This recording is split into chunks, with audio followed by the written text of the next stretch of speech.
पहिलेदेखि नै बुवा बाजेको पालामा चाहिँ यो प्रयोग गरे हुनाले अब अलिअलि हामीले पनि सिक्दै गए। अब यो अर्ती भन्ने केलाई के भन्ने अर्ती जस्तै भनौँ न, बुवाले भनेको अर्ती चाहिँ के हो होइन, त्यस्तै अर्ती यो सर्दै यो पनि यस्तै सर्दै के हो उनीहरू आउने अब अहिले यसरी आयो त्यसले अलिअलि सिकेको छ, सिक बाबु भन्छ सिकिहाल्छन्। भोलि के हुन्छ भने अब जब त पाए पनि ठिकै छ, नपाए पनि अब के हुन्छ भने आफ्नो हातमा सिक्छ भन्ने हुन्छ नि, एउटा आधार त हुन्छ नि, हो त्यस्तै आधार हो यो। फाइदा खासै अब फाइदा त केही हुँदैन, यसलाई जोडजमत गर्दाखेरि त धेरै लाग्छ, समय पनि लाग्छ। हेर्नुहोस् गाउँको भाषा हुन्छ होइन, आफ्नो गाउँको भाषा हुन्छ। यसलाई उतातिर पूर्वतर्फ लग्दाखेरि थुम्से भन्छ, हामी डोको भन्छौँ, अब उनीहरू चाहिँ थुम्से भन्छ। यसमा लुगा पनि राख्छन् होइन, मल पनि फाल्छन् अनि गहुँ पनि बोक्छन्, त्यसमा मल फाल्छन्, घाँस काट्छन्, गिलो मल हुन्छ नि होइन, त्यसलाई फाल्नलाई त अब यत्रो डोकोमा त हुँदैन, भ्याउँदैन, सक्दैनन् मान्छेले, अलिक सानो पनि चाहिन्छ। यहाँ त बजारमा चाहिँ अब यिनीहरूले साउजीहरूले 300 लगभग दिन्छन् होइन ठुलो डोकालाई, उनीहरूले चाहिँ 50 रुपियाँ खान्छन् एउटै डोकामा। तराई झर्दा अनि 500-600 समथिङ पाउँछ होला, 500 उनीहरूले दिइहाल्छन्। यही हो निगाला भनेको, किनेर ल्याउनुपर्छ। बैतोडी दार्चुला अनि यो तपाईँको यो श्रीभाबर भन्ने बित्थल भन्ने त्यताबाट लिएर आउनुपर्छ। खोलाको छेउछाउमा अनि लगाएको हुन्छ, यसलाई निगालो भन्छन्। अब यसलाई कति पर्छ भने हजुरको 12 रुपियाँ हेरी सानो मोटो अनि मसिनो होइन हेरी चाहिँ उनीहरूले पैसा लिन्छ। यो काट्नलाई कति टाइम लाग्छ? 20 मुठालाई तपाईँको सिधै हो 10 दिन लाग्छ। त्यसलाई के भन्ने हात सफाइ भन्ने नि है। अब जस्तै गाडीको स्टियरिङ हुन्छ, अहिले गाडी खलासी भएर अनि पछि ड्राइभर हुन्छ, ठुलिली हुन्छ, मल्ल हुँदैन, कहाँनिर मोड्ने कहाँनिर के गर्ने कहाँनिर कसरी लग्ने भन्ने हुन्छ नि, हो त्यस्तै त्यो पनि हो। हात आइसकेको छ भने सफा छ भनेपछि उसले जहाँ पनि जसरी पनि तान्न सक्छ। ठ्याक्कै एक दिन भ्याइन्छ यस्तो रेडी छ भने? एक दिन भ्याइन्छ होला, यस्तो भएको छ भने।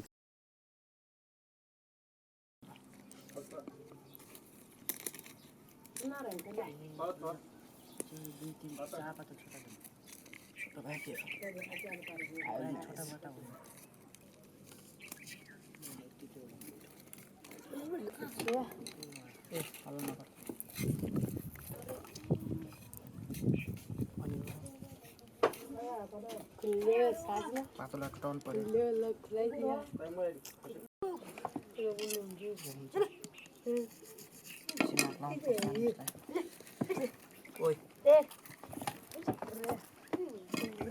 अनि यो चिनाको बिचमा राख्नु पर्यो यसलाई,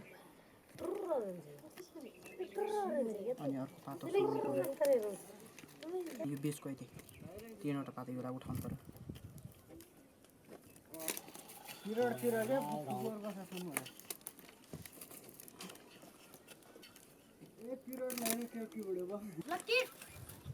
नजिकतिर यसलाई अनि खिच्नु पर्यो, अनि यतै दोस्रो चोटि पनि यतै पाता हाल्नु पर्यो यसलाई। यहाँ हाल्यो भने अनि दोस्रो बिचको यीहरूलाई उठाउनु पर्यो। ल यो पातालाई झिक्नु पर्यो, अनि यसलाई पनि यता हाल्नु पर्यो, यतै हाल्नु पर्यो, अनि अर्को पाता उठाएर यो भने त एउटा सिपकाला हो होइन, सिपकालाहरू हातमा छ भने जहाँ पनि भोकर हुँदैन कि। हामीलाई एउटा सिङ्गल यो चाहियो, एउटा कम्बल भए पुग्छ। त्यही निगालाको फेदमा बसेर पनि काम गर्न सकिन्छ नि, पेट त पाल्न सकिन्छ भने त्यस्तो हुन्छ भने। मेरो 2टा छोरा छ, उनीहरूलाई मैले सिकाएको छु। अब यस्तो सिक्दा त उनीहरूले फेरि आफ्नो छोराहरूलाई पनि सिकाउने त, सिक्दै जान्छन्, सिकेको काम त कहिले बिग्रिँदैन।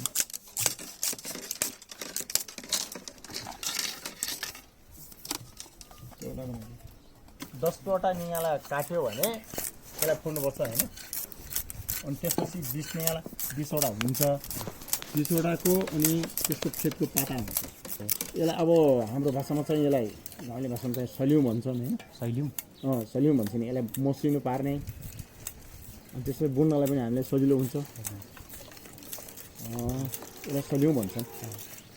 जस्तै रन्धा लगाउँछ नि धारमा जस्तै अब एउटा टेबल कुर्सी कुनै बनाउँदाखेरि धारमा छ त्यस्तै रन्धा जस्तै हो भने एकदम सिधा पार्ने होइन यदि सजिलो हुन्छ बनाउँदा पनि सजिलो हुन्छ अनि उता पनि ठ्याक्कै मिलेर जान्छ उठाउँदैन यसले एकअर्का चोयामा चाहिँ उठाउँदैन भन्ने कुरो अलि सुकिया छ भने बिहान पर्छ नत्र पर्दैन अलि नरम पार्छ अनि झुसाहरू चाहिँ यो बुड्न खोज्दैन हातमा सलियोको टुप्पाले योलाई र यसलाई नाप्नु पऱ्यो बराबर छ यहाँनिर ल योलाई बराबर छ अनि यसलाई गरेर यो पातो उठाउनु पऱ्यो किनारको पातो उठाएर अनि यो बिचको पातोमा हाल्नु पऱ्यो दुईटै पातोमा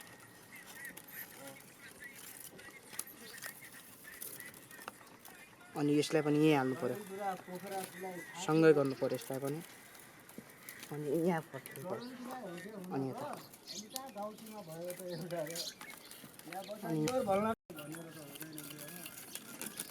यहाँ हाल्नु पऱ्यो अनि यसलाई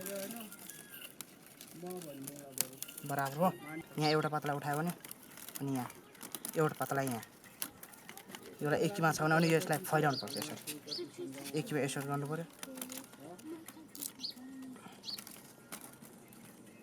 योलाई गर्नु पऱ्यो अनि यो बिचमा भाँचियो भने अनि यही भाँचिएको मुनि यो पाताको मुनि हाल्नु पऱ्यो अनि यसलाई बिचमा अनि यसमा हाल्यो भने अनि यो तोडेको पाता छ यो तोडेको पातालाई एक गर्नु पऱ्यो जोड्नु पऱ्यो अनि योलाई यहाँ हाल्नु पऱ्यो अनि भाँच्यो त्यही जहाँनिर भाँच्यो त्यहीकै मुनि हाल्नु पऱ्यो त्यसलाई अनि यहाँ हाल्नु पऱ्यो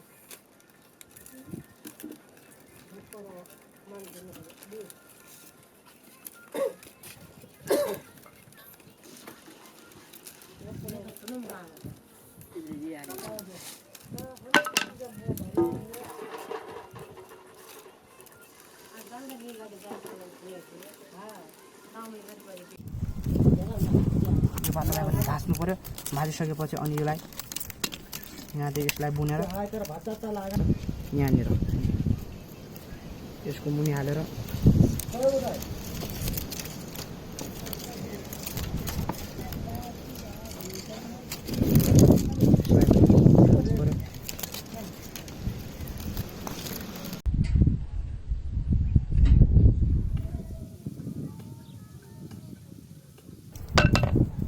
यो कुनादेखि यो कुनासम्म नाप्नुपर्छ यति छ भने अनि यो बाँसको टुक्रा छ भने यो कुनादेखि यहाँसम्म जत्रो बाँसको टुक्रा भए पनि यति नाम मात्र यति हाल्ने अनि यसलाई कटिङ गर्ने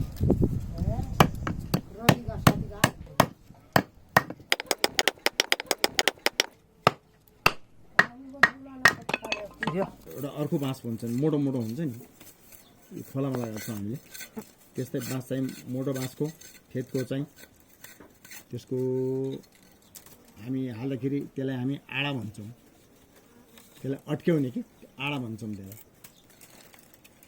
त्यो हाल्यो भने अलि तल चाहिँ त्यति तुरुन्तै निस्किने अब यसको लेभल मिलाएर अनि यसलाई यस्तो उल्टा पारेर यहाँ यो दुलामा हालेर त्यहाँदेखि यो दुलामा हालेर अनि यसलाई हाल्नु पऱ्यो माथि तलको अनि यस्तै गरेर यो ठाउँदेखि यो दुलादेखि यहाँदेखि हालेर यो भयो अनि यो बराबर हुन्छ अनि यसलाई उल्टा पार्नु अनि यो उल्टा पार्नु पऱ्यो उल्टा पारिसकेपछि यसलाई बराबर यो भयो अनि यो भयो अनि यो बिचमा उच्च भएको छ भने त्यसलाई यस्तो गर्नु अनि यो बिच आडालाई यस्तो खोटो राखेर यहाँदेखि पनि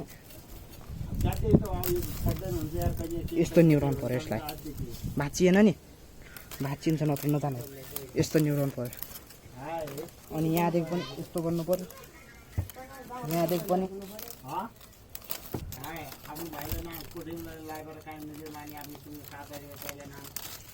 अनि यस्तो बुन्नु पऱ्यो यसलाई अनि यसलाई यस्तो गरेर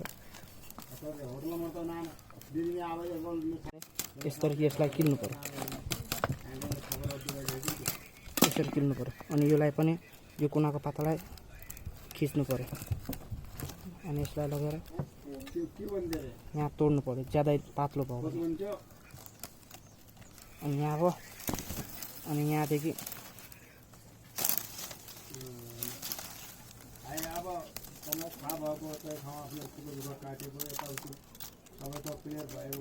यस्तो गर्नु पर्यो यहाँदेखि।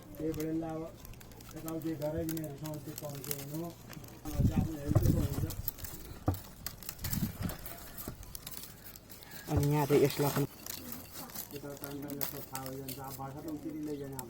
अनि यसको चाहिँ यस्तो अनि यसलाई यहाँदेखि यहाँ लग्नु पर्यो।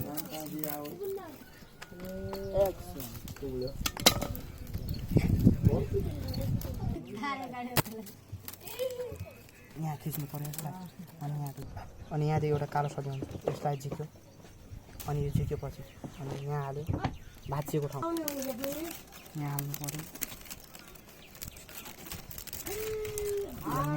यहाँ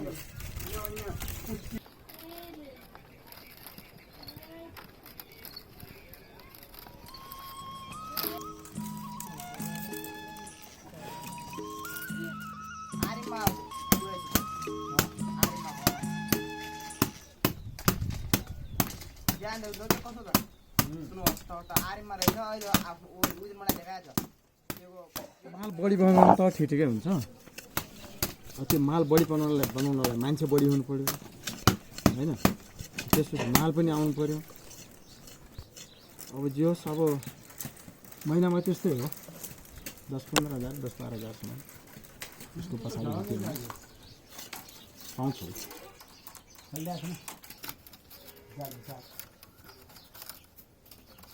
हाम्रो त हुन त अब खेत पाएको यताउति जे भए पनि आम्दानी खास त्यति हुँदैन। त्यो खेत पाएको त अहिले त साग तरकारी चाहिँ पछाडि हिँडिदियो क्या। तर गाडा बढी छ भने त यसैको पछाडि हिँड्नु पनि राम्रो छ।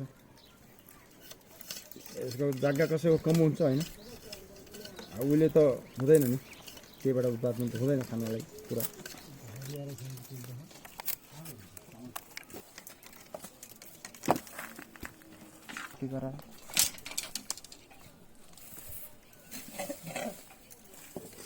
यस्तो हाल्नुपर्छ।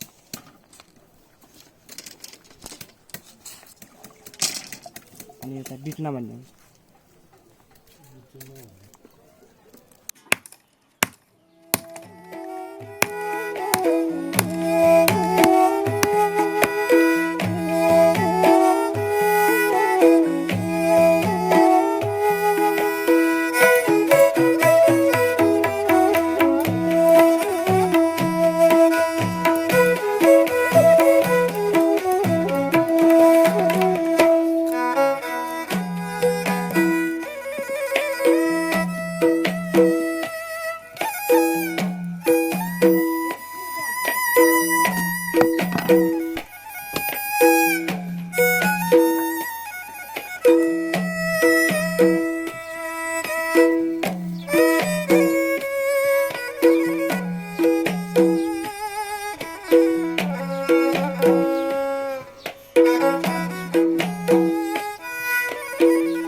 ल्याऊ आऊ भन्दाखेरि अब पढ्ने विद्यार्थीलाई पनि कहाँबाट ल्याऊ भने सहयोग क्या बढी होइन। अब सहयोग गऱ्यो भने अलिकति सहयोग गऱ्यो भने त्यो उकालाको 10 टनको गाडी हुन्छ होइन। 10 टन 12 टन फेरि उहीमा थप लिएर आउँछन् भने सानो गुटकाले रोक्छन्। त्यस्तै सहयोग हो। जस्तै बाबुले त्यो बनाउँदैछ होइन। मैले यहाँ फिट गर्दैछु उसले उता फिट गर्दैछ होइन। बेलुकासम्म त साथसाथै हाम्रो 2-4वटा निस्किन्छ। अब मैले यसैमा घोलिएर मैले फिटफाट गर्नु यो काम गऱ्यो भने त अब 5-6 जना पाल्नु छ भने त गाह्रो भयो। त्यस्तै नाम सहयोग त्यो पछाडि सपोर्ट छ भने मैले उनीहरूले एक काम गर्छन् भने मैले 3 काम गर्न सक्छु। मान्छेले विदेश जान्छन् कुक भएर आउँछन् अन्य फ्याक्ट्रीमा कुनै काम सिकेर आउँछन् खोइ हाम्रो नेपालमा त्यो लागु त छैन नि त्यो हात सिप गरेको होइन सिको सिपलाई यहाँ उत्पादन गर्नु सकिन्न अनि अब यस्तो यस्तो चिज थियो यसमा टेबल कुर्सी राजु विभिन्न किसिमकोहरू यसमा काम बन्छ यसैमा बाल्टी बन्छ होइन योबाट के भन्दैन सब पाउँछ एकजना कमेन्ट गर्ने मान्छे हुँदैन होइन यहाँ एउटा विदेशमा अब विदेशमै गएर जिन्दगी गुजार्नुपर्ने हुन्छ अब यस्तो यस्तो काम थियो ल्याउने मान्छे अलग भइदिएपछि होइन यहाँ मजाले केटाहरू ठेकामै लगाइदियो भने त्यसमा कति फाइदा छ सर यो कहिले बिक्री नहुने पनि होइन सधैँ पनि चल्छ यो बर्खामा पनि चल्ने हिउँदोमा पनि चल्ने होइन जतिखेर पनि चल्ने छ